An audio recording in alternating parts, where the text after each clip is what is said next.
Pushkin. A few weeks ago, when the leaves had just started to turn up here in Hudson, one of our Revisionist History producers, Ben Nadaf Haffrey, came by the offices of Pushkin North. In the grand tradition of Revisionist history, he'd recently been flying around the country working on a story when an unexpected encounter got him thinking about something entirely different. I had a really unlucky day of travel a couple weeks ago. I was in San Francisco and I was trying to get to Los Angeles, but I had to rebook my flight because of an urgent work meeting that got moved. And when I got to the airport, I realized I'd rebooked it 2 weeks after I was trying to fly. And I was trying to save money. I got the cheapest ticket possible, so I could not change the flight. And so I just had to rebook on the cheapest flight I could find, which was a Southwest flight from San Francisco to Los Angeles via Las Vegas, which makes no sense. No sense. Absolutely no sense. No sense. So then I got on the air train going the wrong way. I wound up on this median strip of the highway. I was coming from a wedding and my suit bag broke. And my suit was flying all over the place and just a bad luck day. But, I made the flight, wound up in Vegas, and they have all these slot machines in the airport. Just a dreadful airport, as you've recently pointed out. This was my first time in Vegas. And I had exactly $1 in my pocket. And I thought, my luck has been so bad. Surely it's time for it to change. And so having never played a slot machine before, I put the $1 in this kung fu slot machine and just promptly lost it. Just lost my $1 entirely. Okay. So defeated, I got on my flight on Southwest where they let you choose your seat. So I was just walking, resignedly down the aisle. And then I see an open seat next to an off-duty pilot, which suddenly made me think that my luck was changing. Because I was like, here is a chance for me to finally ask a question that I have for a very long time been obsessed with answering. Yeah. Why do all pilots have the same voice? Welcome to Revisionist History, my show about things overlooked and misunderstood. Today's episode is a conversation with Ben Nadaf Haffrey, digging into whether and why all pilots sound the same and what that might tell us about aviation and human nature.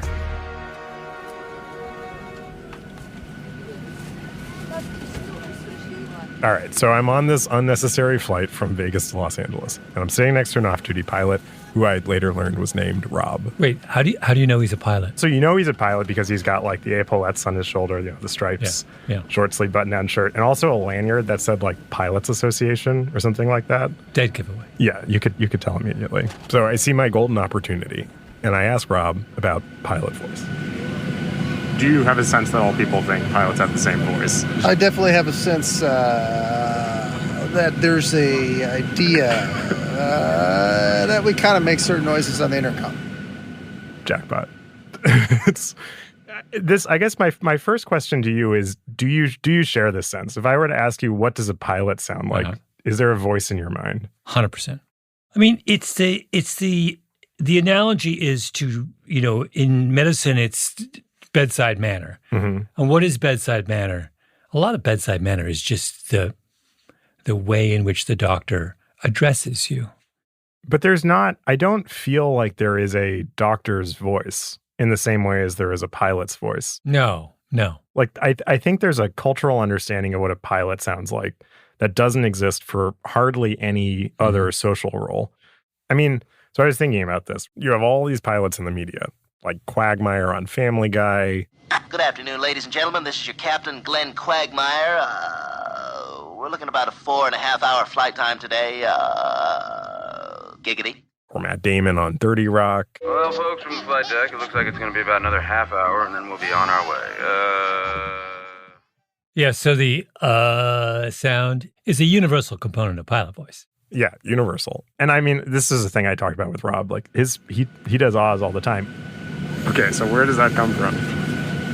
I think there's some truth to it. I mean, obviously it's not completely true, but we're up there, we're multitasking, and we get a little busy, and we're trying to make an announcement, and sometimes you don't really think about completely what you're going to say. You know the basics, but your brain's still putting it together, So it's just human nature, your brain's taking a pause. And in fact, he even copped to the fact that sometimes he does an extra long, he will actually draw out an All right, I have a couple of times, not often, but I have kind of drawn that out on purpose, whatever you would call that sound, just for fun, But like you said earlier, I have no idea if anybody in the back laughed or even picked up what I was throwing down.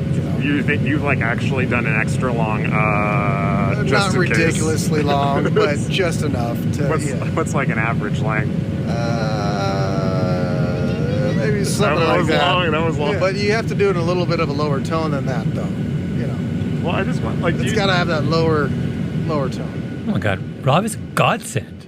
Rob is. I had such a bad day, and then I sat next to Rob, and I was like, I am being blessed right now. And I got off the plane, and I swear to God, when I was at the baggage claim, I walked by these two people who were talking in LA, and one of them was saying to the other person, well, the ancient notion of the Wheel of Fortune, right? And the other guy was like, no, what's that? And he's like, well, it's like fortune's a wheel. So you have your bad luck, and then it comes around to good luck. I swear to God. I was like, what is, did I die in Las Vegas? And then this is just purgatory is bouncing between these two airports. But then when I landed in Los Angeles, I was like, I should actually figure out if it's just me having watched too many movies and not flown in enough planes, and talk to some people and see what they say. What does a pilot sound like? What does a pilot sound like? Yeah, is there a pilot's voice? Yes. It's monotone and robotic. I think he's looking for an impersonation. Oh, you're going to do it. From start. Ladies and gentlemen, please fasten your seatbelts. I apologize for the rough air, but we should be through it here in about 10 minutes or so. And then you gotta drag them out aww. We should be through it in about 10 minutes or so. Aww. The time is 7 o'clock. Aww. Is this consistent with your sense of a pilot's voice? She was right, it's robotic. Typically they sound the same. I don't know how or why. Is it just they've heard other pilots do it and they feel this is how I've got to talk? What I'm wondering is, do all pilots sound the same? Yes. They do? They do. They always say folks. Folks? Yes. I think in general, yes. They have, the same type of tone. And they're all, pretty polished. Whenever they come on, on the plane, the intercom or whatever, they all sound the same. What does a pilot sound like? Like a robot. Do you think all pilots sound the same? Yes. You do? Except for the black ones. Except for the black ones. Interesting. What do they sound like? Black. And the rest sound like? Yo people. Yeah, thank you. Wait a minute. You know about what Tom Wolfe says about this in The Right Stuff? It's Yeager. It's all Chuck Yeager. Yeah. Cracking the sound barrier in the X-1 marked another milestone in aviation history. The time, October 14th, 1947. The pilot, Captain Chuck Yeager. Chuck Yeager, the famous test pilot from West Virginia, who in 1947 breaks the sound barrier. The X-1 was mine because I was trained in maintenance and I understood systems and obviously could fly an airplane. So yeah, Tom Wolfe writes The Right Stuff, 1979. Later, it becomes a big movie. And he identifies this phenomenon that all pilots sound the same and specifically attributes it to sounding like Chuck Yeager. And in The Right Stuff, there's that moment where Yeager, played by Sam Shepard, says when he's dismissing astronauts, they're spam in a can. And it's pilot voice. Tell you what else, anybody who goes up in that damn thing is going to be spam in a can. I'll drink to that. I actually brought the passage from The Right Stuff if you want to read it. Okay, here goes. Anyone who travels very much on airlines in the United States soon gets to know the voice of the airline pilot, coming over the intercom with a particular drawl, a particular folksiness, a particular down-home calmness that is so exaggerated it begins to parody itself. The voice that tells you as the airliner is caught in thunderheads and goes bolting up and down 1,000 feet at a single gulp to check your seatbelts because it might get a little choppy. Who doesn't know that voice? And who can forget it even after he is proved right and the emergency is over? That particular voice may sound vaguely Southern or Southwestern, but it is specifically Appalachian in origin. It originated in the mountains of West Virginia, in the coal country in Lincoln County, so far up in the hollows that, as the saying went, they had to pipe in daylight. In the late 1940s and early 1950s, this up-hollow voice drifted down from on high, from over the high desert of California, down, down, down, from the upper reaches of the Brotherhood into all phases of American aviation. It was amazing. It was Pygmalion in reverse. Military pilots and then soon airline pilots, pilots from Maine and Massachusetts and the Dakotas and Oregon and everywhere else began to talk in that Poker Hollow West Virginia drawl, or as close to it as they could bend their native accents. It was the drawl of the most righteous of all the possessors of the right stuff, Chuck Yeager.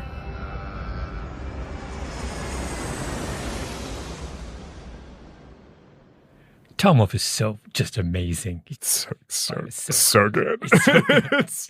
He's just, it's just like, Tom Wolfe was just the best. Yeah. And I like that he's just, he was not in airports asking everybody if they agreed that all pilots sounded this way. He was just like, yeah, I got it. But I don't actually think that's a sufficient explanation. Okay. For what pilot voice is. Partially because, like, when was the last time you listened to Chuck Yeager? I don't think I ever have. I know Sam Shepard. It's not the pilot voice. Source pressure still 15 seconds. I'm getting okay now. I got all the, I'll turn the Stilgraph data switch off.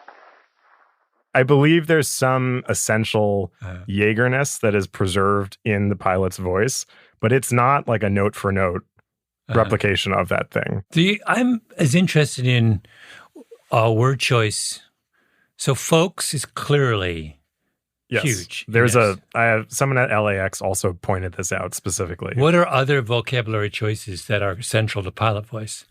Well, I think the euphemisms are huge. Yeah. So the near miss, bumpy air, choppy air. Diminutives, a little bit of turbulence, got a little bit of. Yeah. It's not lackadaisical, but it is. They do want to signal that these problems are so trivial that they can barely muster, normal levels of enthusiasm to. Yeah. It's just everything's just kind of. I've seen it all before. Yes. Kind of. Yeah. There's a. Can I do a little thing about the evolutionary basis for pilot voice? Yeah. So, stress. One of the things that stress does is raise your voice, right? So one of the signatures of someone who is under a great deal of stress or experiencing a high anxiety moment is their voice rises in, is it pitch? It's also probably like, I bet your vocal cords tighten and then you become less resonant. Yeah. Also, I would suspect. There's, and so we're conditioned evolutionarily to interpret somebody with a kind of a high, fast speech cadence as being terrified. So the pilot necessarily has to be the person who speaks slowly and low if he's trying to communicate calm. You think people are you think people are making hires based in part on whether or not you have the right pilot voice? 100%. We already know that in every other job, some aspect of physical presentation matters hugely in who gets hired or not, right? So when it comes to hiring pilots, you would be, if you're the hiring person, even unconsciously, powerfully disposed to hire someone who conformed to pilot stereotype. I mean, look at the way that there was a whole separate set of things for years that governed what a stewardess was supposed to be, a flight attendant was supposed to be, right? It was right down, they would like measure they would do body measurements of women who were trying to be flight attendants, and you had to look a certain way, have a certain shape, et cetera, et cetera, et cetera. We don't think that applies to pilots, the one actually flying the plane? Well, like a lot of the pilot voice thing, the first thing people say is it's just the speakers. And then the second thing people say is it's because they're all white guys. Yeah. The most hierarchical institutions in our society are still all dominated by white guys, particularly tall middle-aged white guys. That's what CEOs are. That's what pilots are. That's what neurosurgeons are. That's what, presidents are. That's what, it could go on. It's like... Yeah, the same stereotyping and bias is applied in piloting. And it is statistically true. Like, Like about 95% of pilots are white and about 95% of pilots are male, at least as of 2022 numbers. That is changing, but historically it has always been a very white male profession, and it continues to be so. But like not every white guy sounds the same. And similarly, a lot of pilots were in the Air Force, but not every veteran sounds the same. So this has some explanatory force, but not total explanatory force. There's still some weird extra kind of convergence happening even within this group. So this is where I think this all leaves us. There is an idea, at least, that there is a pilot voice. Tom Wolfe says it's Yeager, but I really don't think it's enough to say that all pilots are imitating Chuck Yeager. I mean, it is clear to me that there's an attitude of Yeager that has been preserved, but it's not really his voice. And I mean, Rob had not even heard Chuck Yeager. I certainly don't know what his voice sounded like. I can't think of it. I don't think it was anything that I consciously was doing, but I think you've got me thinking maybe I dropped my voice down a pitch. I think I do. Yeah. Didn't even realize it. So something's up. It's not just Chuck Yeager. What I'm interested in is, what does that voice represent, and how did it happen that they all sound alike? We'll be right back.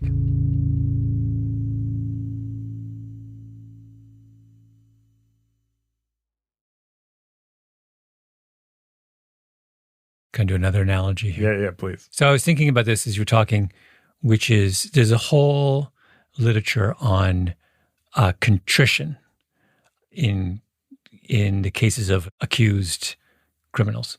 So you're in court, you're making your statement, or you're talking and the jury's listening. One of the things that juries weigh the heaviest is whether or not they feel like the accused is displaying contrition. Right? They have an expectation. There was an expectation about a certain mode of self-presentation.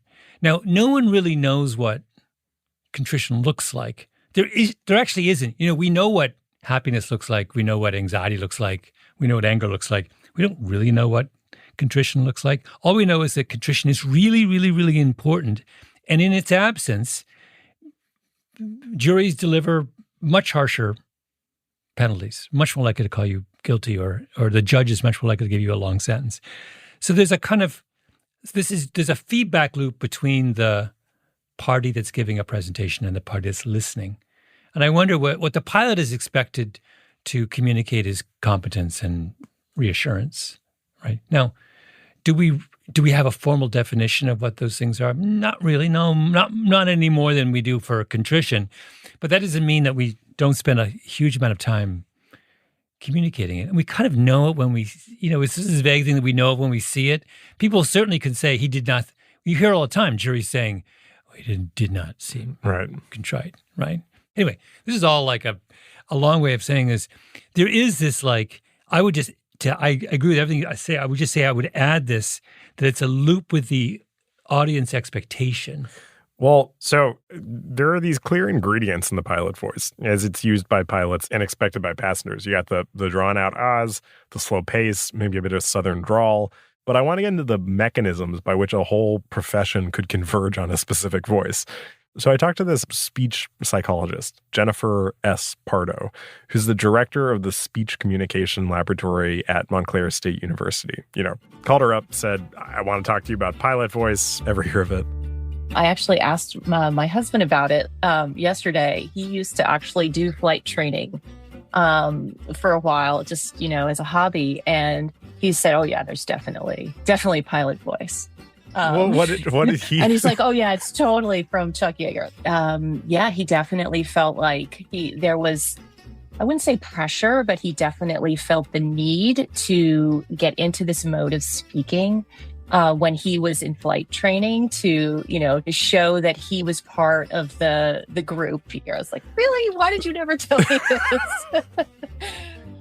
So Jen specifically works on something called phonetic convergence and also communication accommodation theory, which is basically, it's a theoretical frame for a thing that most of us experience. Like you go to London, as an American, you're there for 2 weeks, and by the end of the 2 weeks, you start there's some British mannerisms work their way into your speech. Communication accommodation is the study of what the mechanism of that is, how you sort of modify your way of speaking to belong to an in-group or to distinguish yourself from an out-group.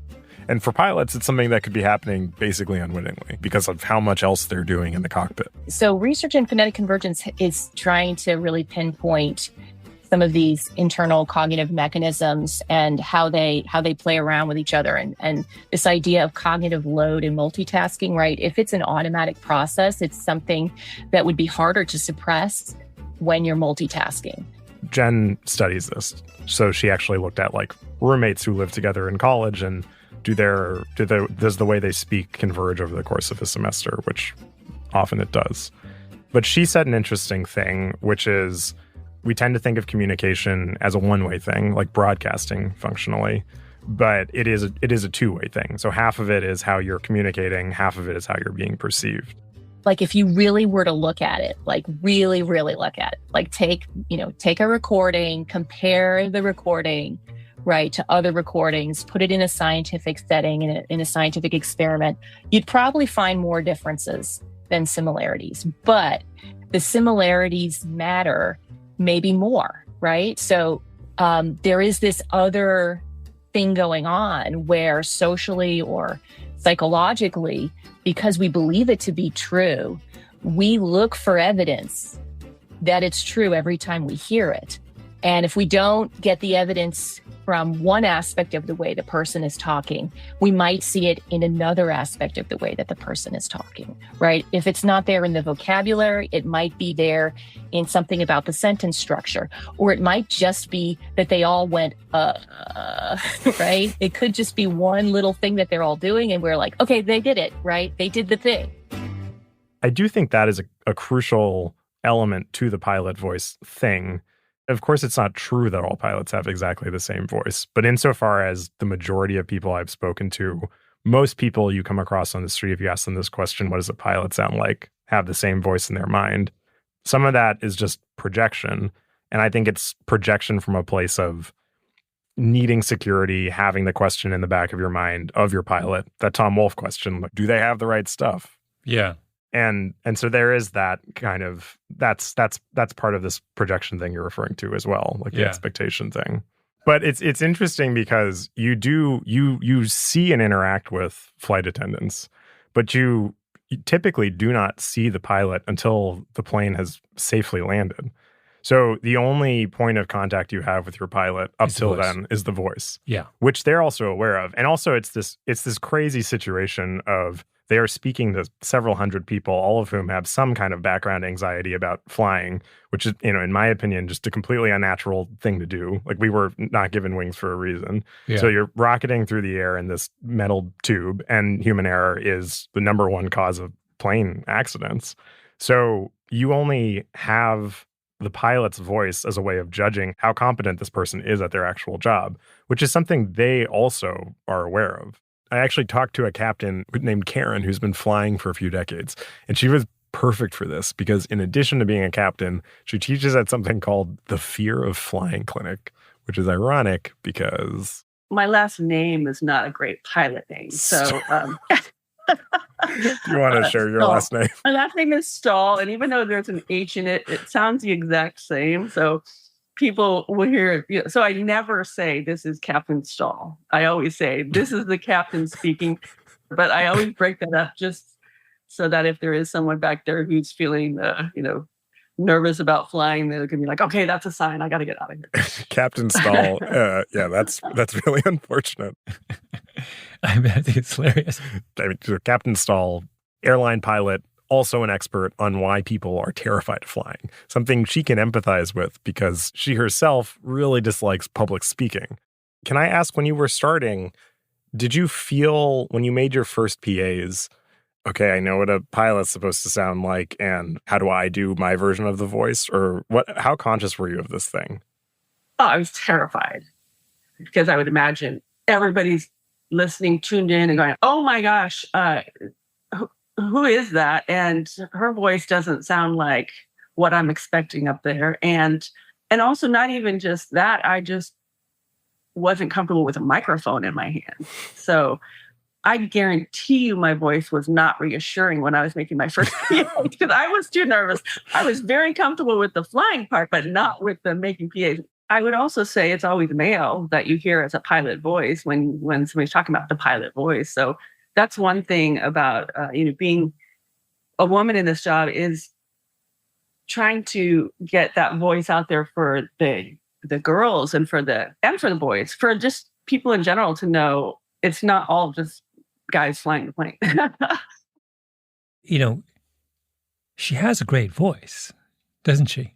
She does have a great voice. She's funny too, though. I wonder is what, like, do we like the fact that she seems to have a little bit of a sense of humor? I think we do. Yeah, I feel like there is a certain kind of humor that's not trying to make you laugh, but it shows that the person finds the situation amusing. It's like more a reflection of the fact that they're kind of bemused by everything than that they're, trying to be a comedian or something. You want somebody who's got like a pretty upbeat view of the world and is unharried. Yeah. That's right. Yeah. She has that is that kind of one eyebrow slightly raised. Yeah, like she gets what's funny about her name, for instance. But where it leads me is it does seem like there's an awareness in pilots that you have to communicate competence, sound like a pilot, because you're answerable to the people in the back who don't have any other way of telling if you're doing a good job. Like they don't know at all what it means to fly the plane, right? Yeah, yeah. And then in terms of conveying to people, one thing that I've found, it's very helpful for people to hear your voice when there is turbulence, because people just want to hear your voice and then they can go like, oh, good. So for me, it's just trying to be natural and comfortable and making PAs that are reassuring to people. That's the goal. It's going to be more what the message is and the tone of voice so that it's not something that's going to make somebody fearful just in the fact that if my voice sounded fear-inducing in some way. But then the question I had after Jen Pardo and Captain Stahl is, how are all these pilots arriving at essentially the same answer for how to convey these basic assurances with their voice? And I talked to a pilot who said that everything in flying is either technique or procedure, and that most of flying is procedure, including, when you're descending, you call out the altitude at certain points, or when you put the gear down, you say gear down. Mm-hmm. It's like you say a specific thing at a certain moment. That's procedure. Technique is things like we have to lose altitude. There's a number of ways a pilot could do that. But also it's communicating with your passengers. There is no script or set of things that you have to do when communicating with the passengers. Like for some things, there are guidelines or samples of what you might say, but it's not so strictly prescribed as other parts of flying are. So part of what I think is going on here is these are intensely rule-bound people who are used to following standard operating procedure in nearly everything that they do. They know it's a really high-stakes job. They know that communicating with the passengers is a really high-stakes thing. And so when they speak to the passengers, it's like it's procedure masquerading as technique. And they're actually in their minds like reaching for, what does a pilot sound like? What does a pilot say? This sort of thing that's totally unnecessary, but is a kind of competence theater. So why is Tom Cruise allowed to break all the pilot rules? Why is Maverick allowed to? In general, though, Tom Cruise, even in Mission Impossible, he instead of playing the kind of cool, calm, unflappable, he's always sprinting madly from one thing to the next, and but it's a persona that he brings to one movie after another, including his pilot roles, where he gets to deviate from what we normally. He's a hero who gets to. He's essentially a jackass in these movies. Well, Tom Cruise plays Tom Cruise. I mean, that part of it is you just know it's him in every role, and there is this kind of. I remember there's one. I forget what movie they were reviewing. I think it was a New York Times review of a Tom Cruise movie. It was this has nothing to do with the pilot thing, but so much of the cultural narrative around him right now is he's the last movie star. He cares so much about movies. He's going to do all his own stunts and get us to come back to the theater just by his charisma. because he has that thing that we've lost from our culture and all of this, Marvel movie mayhem. But the fact is, Tom Cruise used to be really charming. Like, it used to be in the 80s, I feel like 80s and 90s, Tom Cruise was really charming on screen. And now he is functionally just a Marvel movie, but in human form. Like, he does the Marvel thing, but just with his own body as opposed to with VFX. He just is kind of an impressive athlete. Well, but this does tie into what we're talking about, because a key part of his persona is visible effort. Yes. Right? Yes. Whereas what we want, pilot voice is about invisible effort. No, yes. The pilot never lets on that he never says, folks, we got an intense next 10 minutes. I'm not going to talk to you because I'm going to be so overwhelmed with what I'm doing, but we're going to try really hard, and I think we're going to pull this out. Like, gotta go. Like, Tom Cruise essentially is saying, can't talk now, gotta go, gotta solve this problem ahead of us. 100%. Right? Like, all right, I'll talk to you later. Whereas, like, that's the antithesis. It's only he's allowed to do that. Everyone else has got to do pilot. I think that's true. And also, I think this is part of what's going on with one explanation for it is they get all the information that they're reading out to the passengers, all the unnecessary information nobody cares about. Like, oh, that's like too many knots. I wish there were fewer knots and wind in New York City. Like, they are translating it in some cases from whatever code it's in, and they're thinking, and they don't want to let dead air happen. So they just stretch out the So the is when some sort of mental effort is taking place, but it's not being disclosed. Oh, I always assumed the was just a deliberate affectation to suggest that they are in no hurry. I think that's what it is, but it also fills space when they are doing something else. Yeah. So So I think there's a few things going on with the I think a lot of it is this communication accommodation theory thing. It's like, that is, you're doing with your voice, I am part of an in-group. And you notice, I mean, a lot of people I asked about the pilot voice thing, they're like, well, it's just the speakers. It's the phones and headsets and the speakers. I don't think it is true that thins out the voice, but everyone you hear on a plane is speaking through the same speaker, the same technology, and they don't all sound the same. So I think there's a kind of like the pilot also only with their voice. It's like vocal epaulettes. Like, they've got to show with their voice that they are not other crew members. And then it's us also, orally auditioning them of like, can you fly this thing? Yeah, I've got a few more questions, but let's take a short break, Ben, and then we'll be right back.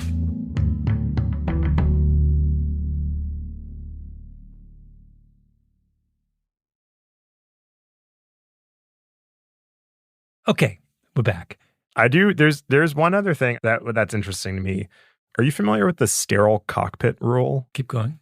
This is a regulation that came about after a famous crash in 1974. This is actually this is the plane that Stephen Colbert's father and two of his brothers were on when it crashed. Oh, wow. And when the regulators reviewed the flight records, listened to the black box, one of the things they concluded is that the crew was distracted by conversation. And specifically by small talk. I think the line is something like, on everything from used cars to politics. And this was one of a series of accidents that had happened in this way. And so in response to this, the FAA created a rule, or a set of rules that are colloquially known as the sterile cockpit rule, which is just about what it takes to create a distraction-free environment in the cockpit during crucial moments of flight. To this day, most of the violations of the sterile cockpit rule are conversation. So there's like this is one citation. This very senior captain was about to leave on a scuba diving trip and talked nonstop to his female jump seat rider upon discovering she was also a diver. This altitude deviation could have been prevented entirely if this particular captain had paid attention to his job and observed some approximation of the sterile cockpit below 10,000 feet. This, I think, feeds into the technique versus procedure thing of, if you are a pilot, you are aware that even though what you say to the passengers is not scripted and rule-bound, Your communication is an incredibly high stakes thing, which I think is another factor in why you might sort of subconsciously reach for a cultural script about how you should sound and what you should say. And it's partially because, this is your captain speaking. So much of the voice is about projecting authority over this mini society in the air. Yeah. And made even more pronounced by the fact that post 9/11, now the pilot's not allowed to leave the cockpit. So pre 9/11, you saw the pilot, he was often standing by the door when you came in, and he was most definitely there when you left. And sometimes one of them would come back. I remember they would come back mid-flight, say hello, walk around. Oh, yeah. I mean, so he was, but he was very much, he's also in character in those moments. Mm-hmm. He's in that uniform, and he's dispensing the same kind of aw shucks reassurance and wisdom. Right. But the disembodied voice is a really modern, it's the last 20 years. That's really interesting. That would suggest that there's more pressure. Theoretically, there would be an increase in pilot voice. Yeah. In the last 20 years. Or at least it would explain persistence of pilot voice. Right. Even as it becomes a more diverse profession. Yeah. Right. It persists because that's all it got. Right. Yeah. I wonder if it's a crazy time to be flying right now. The past summer was a historically bad time to fly. There's all this nutty weather. There's all these delays. There was the New York Times investigation that showed near misses are happening way more often than anyone thinks. And then a Washington Post investigation a week later that said thousands of pilots are claiming disabilities to the VA that if they were disclosed to the FAA would make them unfit to fly. So it feels very much like flying is a house of cards right now. It's not dangerous. It is not actually dangerous to fly. It's statistically quite safe to fly, but it is a highly pressurized moment in flight, which is why I think it's kind of an interesting time to think about the pilot's voice thing. There's a lot of pressure on that voice right now. There's also a really big pilot shortage, and then there's also the rise of AI simultaneously. And there are companies that are basically trying to replace pilots. And I was reading this NASA presentation that raised the question of whether we should automate pilots, because human error is once again the number one cause of flight accidents. And what he concluded was pilots may cause problems, but they also, through their human ingenuity and their ability to basically have the right stuff, can fix problems too. And a lot of flying is already on autopilot. So when you really need a pilot is when something unexpected happens, when your luck changes and something goes totally wrong. Which, brings me to the last thing I want to play you today, which is, have you ever listened to the flight deck audio of The Miracle on the Hudson of Sully communicating? No, I never have. It's not him communicating to his passengers, but it is him communicating from the flight deck. This was the famous emergency landing in 2009 when Captain Sully Sullenberger landed his Airbus A320 in the Hudson River after some birds got caught in the engines. And to me, it illustrates the ideal that I think the pilot voice is in its essence conveying. Not a Chuck Yeager impression or some classic male stereotype, but a human ideal about our ability to solve even the hardest problems under the greatest stress. This is Cactus 1539. Hit birds to lost thrust on both engines, returning back towards LaGuardia. Okay, you need to return to LaGuardia. Turn left heading up 220. 220. Tower, stop your departures. Got emergency returning. It's 1529. He bird strike. He lost the thrust in the engines. He's returning immediately. Cactus 1529. Which engines? He lost thrust in both engines, he said. Got it. Cactus 1529. If we can get it for you, do you want to try to land 1013? We're unable. We may end up in the Hudson. All right, Cactus 1529. It's going to be left traffic to runway 31. Unable. The unable fantastic that is I'm sorry, Dave, I can't do that. Is the robot voice. That's 100% 2001: A Space Odyssey. Unable. I'm not sure we make any runway. What's over to our right? Anything in New Jersey? Maybe Teterboro? Okay, yeah, off your right side is Teterboro Airport. Do you want to try to go to Teterboro? Yes. Teterboro, Empire. Actually, LaGuardia departure guy, emergency inbound. Hey, guys. Cactus 1529 over the George Washington Bridge. Wants to go to the airport right now. Wants to go to our airport. Check. Does he need assistance? Yes. It was a bird strike. Can I get him in for runway 1? Runway 1, that's good. Cactus 1529, turn right 280. You can land runway 1 at Teterboro. We can't do it. Okay, which runway would you like at Teterboro? We're going to be in the Hudson. I'm sorry, say again, Cactus? We're going to be in the Hudson. It's just, he's so awesome. It is incredible. That's just unable. The unable is my favorite. Unable. And just in case any listeners aren't familiar, the end of all this is that Sully lands his plane in the Hudson with no fatalities. So it's an incredible artifact. And I think it takes us back to where we started today. You might get unlucky, misbook your flight, rip your suit bag, lose your money in Vegas, get a bird in your plane engines. But if all else fails in this crazy overtaxed system we're stuck with right now, you could still get lucky with the right person flying the plane, no matter what their voice sounds like. The one thing I couldn't stop thinking about, Ben, throughout this whole episode is whether you have a good pilot's voice. Well, yeah, someone in the airport said she thought that, I asked her what does a pilot sound like. She was like, you sound like a pilot. And I really don't think that I do. But do you think you have a good pilot's voice? Do I think I do? I do too much, too many volume shifts. Yeah. So it's not, I need my hands as well to communicate properly. There's all kinds of reasons I think I would fail as a pilot, those being the principal ones. Yeah. I think I would chiefly fail at flying the plane. I flew a plane only once, and in the presence of an experienced co-pilot, and my co-pilot was a rabbi who flies on the side. And I have to say, the only thing more reassuring than a kind of Chuck Yeager person next to you is a rabbi. Because he comes from a tradition of intellectual rigor, and you feel like if there is something obscure that he would need to know about the plane, you feel like he would know that. This is like the Talmudic theory of flying. It's the technique versus procedure thing again. Rashi said this about, flying in bad conditions, and he knows that. That's amazing. All right, well, thanks for this, Malcolm. All right, Ben. Oh, I have one last bit of Rob to play us out. Any pilot voice sign-offs? Ooh. Well, folks, I'd like to thank you for flying with, was it Authentic History? Revisionist History. Revisionist History. I will see you next time. Yes. Thanks so much, sir. I really appreciate it. Folks, this episode of Revisionist History was produced by Ben Haffrey, Jacob Smith, and Tali Emlin. Editing by Sarah Nix.